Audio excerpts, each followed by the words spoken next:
you so much. Thank you so much. I hope you're all able uh, to have a wonderful conference, though I would have loved to be there in person. And if you ask me about attending this particular conference, my son was more excited than me because the location was Portugal. Right? He's a big fan of Cristiano Ronaldo, and for him, traveling to Portugal was more of a pilgrimage. Right? I really hope that we will be able to meet in future in person. However, I just wanted to start off. I want this very important topic, and we are talking about sustainability and what can design do in terms of impacting uh, the the UN sustainability goals itself. I wanted to craft this talk more about uh, the how do we bring about sustainability, leveraging what is called as user experience, especially in the enterprise world. This is an attempt to bridge the gap between what we see from a policy perspective and the standard software development process that we have in place. Before we move on, just wanted to give a quick idea about whom I am. I'm Pradeep Joseph. I've been a design leader for more than 27 years, worked across multiple different kind of industries, manufacturing, consulting, automotive, networking, and my latest stint was as the director for user experience for Google Cloud. I just left my job in the month of November, a couple of months ago. Over a period of these last 27 years, I've had the fortune of working with a lot of really smart people across many, many different topics, and I've been able to gather valuable experience in the field of user-centered design, and of course, design thinking as a methodology in terms of making that big impact, be it the customers or any of the people whom we come across, the users, any of our clients or the stakeholders. And I've also been a very active in terms of knowledge sharing, mentoring people, and then this topic of sustainability has been something of interest for quite a while. And I've always been very interested in terms of seeing what are the new ways in which we can think about sustainability, also leveraging what some of the design principles also teaches us. Why do we call it the digital nervous system? Enterprise systems, be it your supply chain, the CRM systems or the ERPs, the HR systems, etc. They're not merely tools. They are the building blocks or the foundations for and they actually forms the whole nervous system of the industry itself. Now, haven't there been efforts to make uh, software more sustainable? Yes, there has been sustainable human computer interactions and green UX, and some of the efforts have already been there, and some of it's already showing some results. But my attempt is to not look at it purely from a simplistic intervention to more of a holistic mandate, wherein we are trying to look at embedding sustainability across the entire software development lifecycle. Now, these are the three pillars of sustainability. If you look at it from the lens of a software development effort, of course, this is more of a 30,000 feet kind of a view. We are looking at reducing carbon footprints, optimizing our workflows to be more efficient, then looking at the internal tools to make sure that we are promoting equity and accessibility within the organization or even within the partner organizations, as well as looking at it from a long-term efficiency drive for both value and resource efficiency. Now, there's a problem. These high-level policies, the SDGs as we call it today, they do not really reach the day-to-day life of a software developer. Like, apart from that, I wouldn't be. Uh, it wouldn't be right to say it doesn't reach at all. Of course, it does, but it is more at a volunteer level or something more of an out of an interest level. It is never institutional. So there is still a gap or disconnect between the goals and the actual software design practices that is there in the industry. And this is where my attempt is to bring in user experience as a function which can turn this policy into practice, because UX is something which works across the entire organization, from all the way from your sales and marketing to legal to HR to development to product management, etc. It's a completely horizontal function which cuts across many of these different units within an organization. Now, in the interest of time, I'm also trying to narrow it down a little bit more from how we can look at uh, AI and machine learning ops, ML ops, and UX in terms of capitalizing UN SDGs. Of course, AI is the hot topic, these days, and everybody is talking about it. From a sustainability perspective, I think AI is doing a lot of good things, especially when it comes to optimization, in terms of reduction, more precision, predictability, observability, etc., onto your internal processes and the tools and the products that we have. AI is good in terms of giving you insights and modeling tools, monitoring, resource allocation, being more efficiency driven, etc., are some of the outcome. And there are examples of how AI has been able to help in terms of developing more energy efficient solutions, etc. But at the same time, what are the hidden costs to the environment? Because there is the energy consumption for the AI models, and then there is also the dependency on the hardware part, drive these models to fulfillment. And of course, the third thing is the ever-growing massive amount of data. As we are speaking, the amount of data being generated around us, be in the form of different kinds of media. Now, the challenge is how do we maximize this, the impact of AI on sustainability, at the same time minimize uh, the kind of impact on the environment. Because these are again, very high level thoughts and topics which people have already been talking about, and then of course some of you also might be, researching on these kind of areas. But let me also pivot towards why I think UX could be a way to overcome some of these challenges. Now let's look at green ML ops. What is ML ops? It's nothing but machine learning operations, a set of practices and processes to efficiently deploy, run, monitor, and kind of manage the large AI models.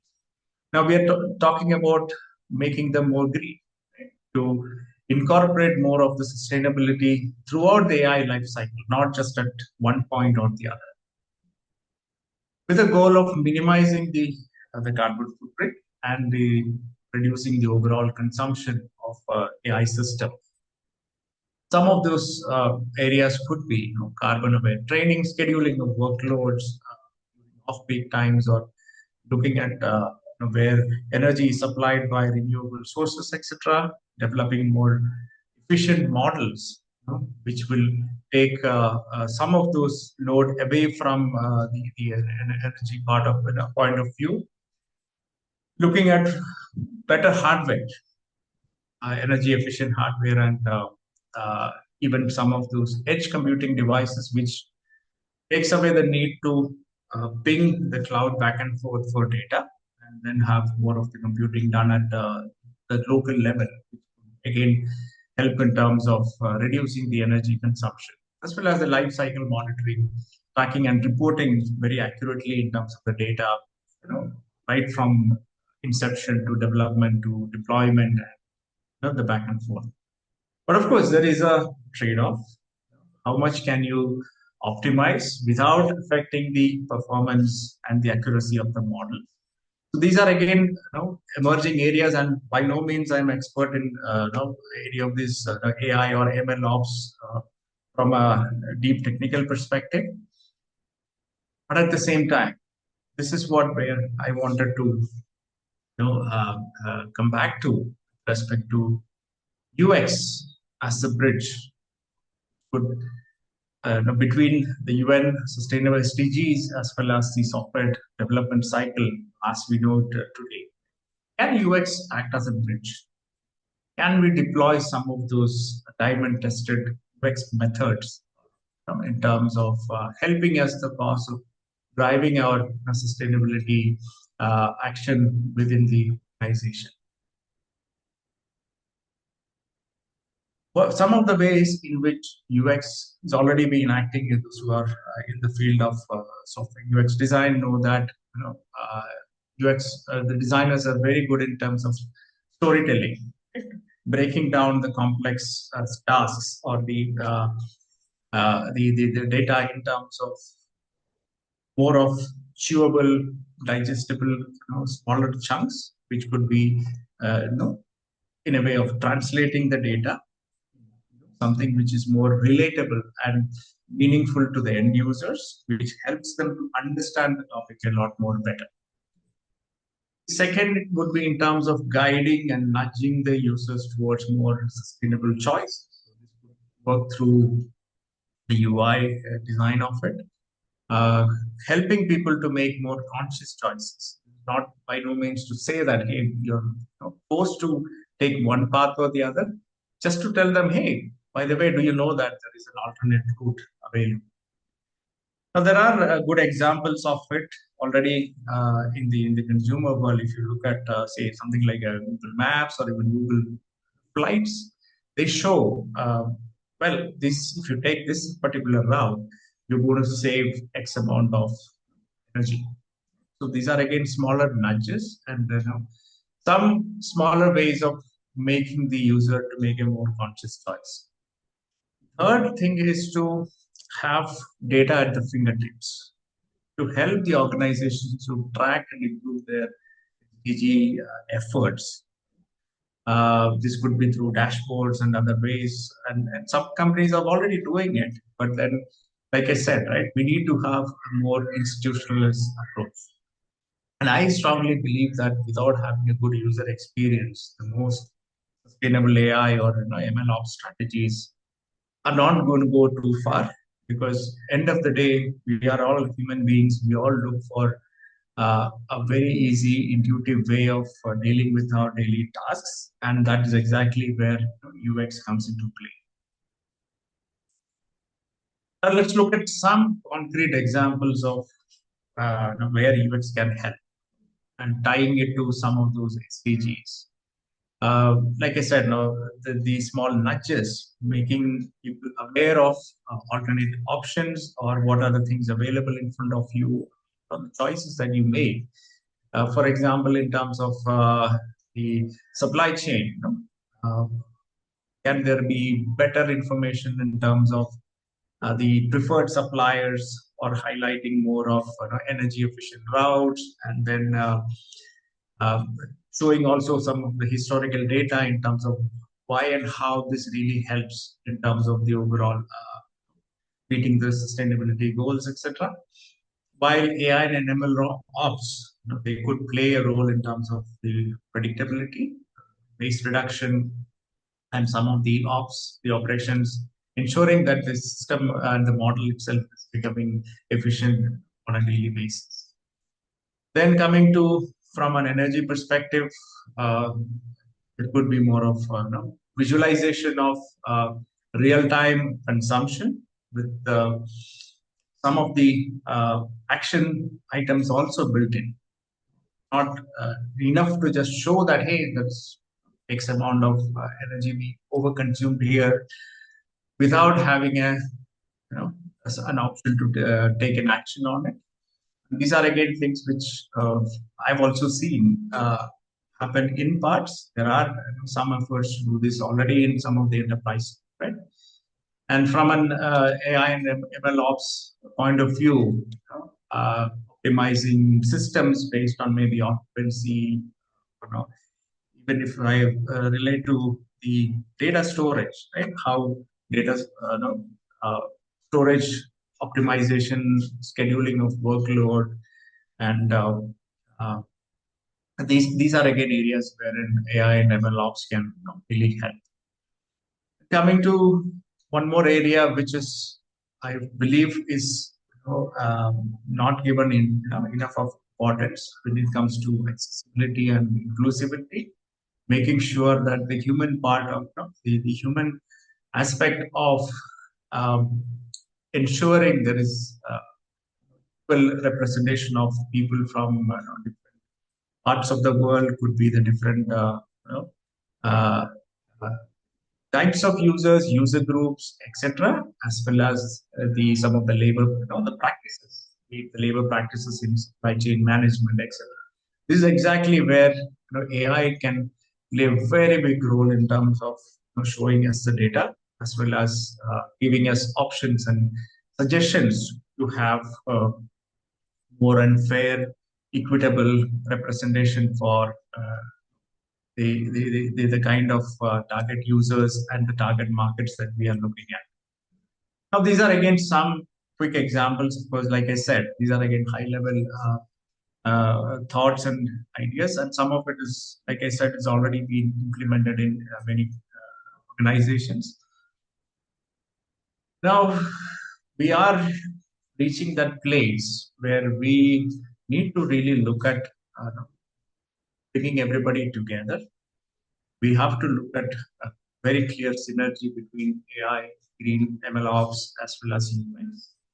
Now, this is where I started off by saying that, right? It's not enough to look at things in isolation.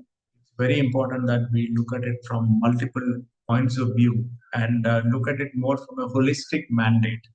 Uh, Looking, tracking it from the entire development life cycle of products and solutions. AI, which is already proven, its uh, ability to give intelligence and automation to some of those sustainable operations. And the ops will ensure that the AI models are run responsibility, minimizing the environmental footprint. And this is where again the tracking and monitoring and observability comes, as well as UX, bringing in that human touch, that the human aspect of making these choices to be more intuitive, actionable, relevant, meaningful, and something which the user is able to take, uh, within the organization. When I say organization, it's not just for the internal users; it's also for your customers, your stakeholders, etc. This is where we are looking at a complete synergy between these three different functions. And to conclude, what are we really looking at? Right? We are really looking at a behavioral change. And can we have a roadmap for that?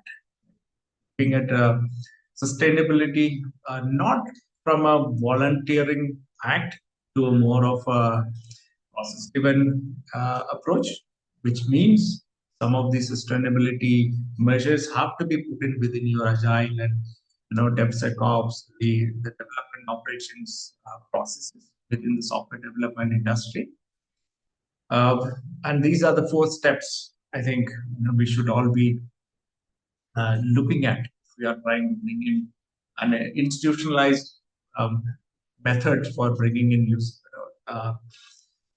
sustainability across the entire organization, starting with education, awareness, and then having this thought across the organization, not just from, it's not just left to your chief sustainability officer or one of those people who are looking at it from their own viewpoint, but it has to be dealt across the entire organization.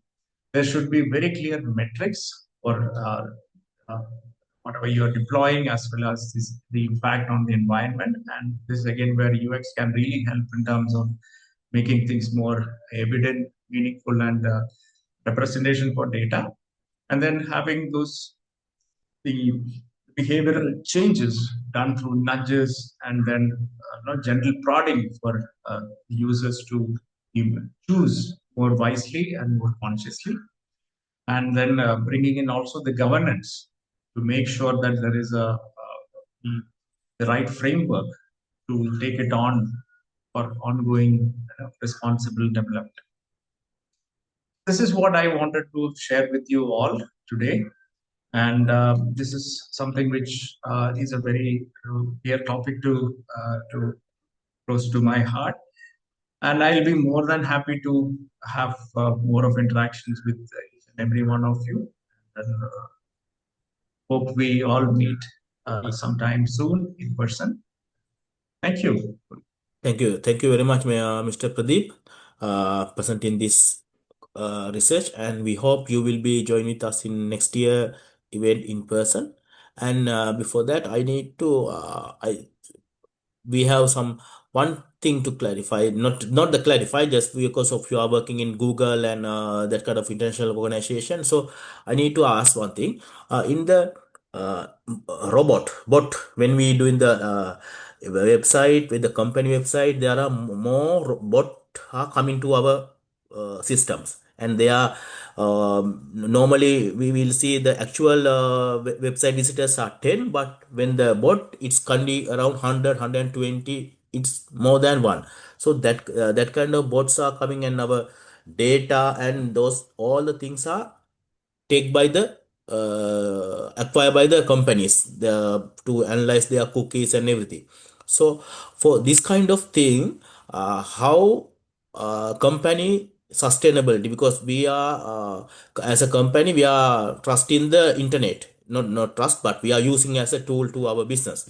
So but these kind of things are coming, then over demanding things are can be shown in the our business, in the industry business. So how this kind of things when we compare with sustainability, because then company make the plans using this missing data, upgraded data or something like that. So for this kind of thing, how you explain this sustainability and entrepreneurs stability?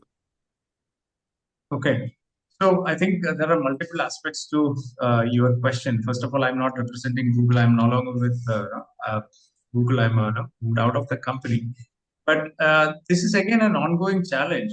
If you ask me, managing the scale and the number of operations that has to be performed. And somewhere in the slides, I also mentioned that there are trade-offs. It's not one way or the other. Now, if you ask me, there are efforts within these large enterprise companies that I've worked with to look at things from a sustainability lens. Unfortunately, they are still stuck at one point or the other, rather than looking at it from bringing in something at the software development process level itself. So this is again, there is no easy answer to this, but this is again where we are trusting the companies with respect to our data in terms of being handled it. But how is it handled? Right? You must also understand the challenges that handling this data. This is by no means an easy job. You're talking about um, you know uh, financial data, personal data, data from the your healthcare data. It's not just about the photos or the YouTube videos. So there are multiple dimensions to it, and yes, there are efforts, but I think this is where we still need to go a long, long way in terms of working with these companies, also helping them to unpack some of those challenge areas, and then get to a state wherein we would be more confident and trusting, with these companies to say, hey, I trust you to handle my data. I know we get it fair and equitable way. I hope I Okay, have answered you. okay, Mr. Puri. Thank you very much for your explanation. So thank you very much for your presenting today. So we expect to for the next time with your family to see the conference in the future. Thank you very much. We'll do that. Thank you so much.